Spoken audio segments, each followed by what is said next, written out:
ఈ సినిమా నీకు అనిపించింది? ఈ సినిమా నీకు ఏమనిపించింది చెప్పు. చూసావా? సినిమా ఒక ఎమోషనే కదా, చూడొచ్చు కదా.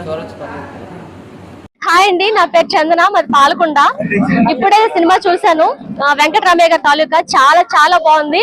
కుటుంబ కథా చిత్రం, మ్యూజిక్ సూపర్ ఉంది, అండ్ హీరో హీరోయిన్ అందరి యాక్టింగ్ చాలా బాగుంది. అందరికి నచ్చే కదా. ఈ సినిమా ద్వారా నేను ఆ అబ్బాయికి పెద్ద ఫ్యాన్ అయిపోయానండి. చూడడానికి హ్యాండ్సమ్ గా ఉన్నాడు, సూపర్ గా ఉన్నాడు. అందరూ చూడండి, ఎంజాయ్ చేయండి. మంచి సినిమా, చాలా మంచి సినిమా. Thank you.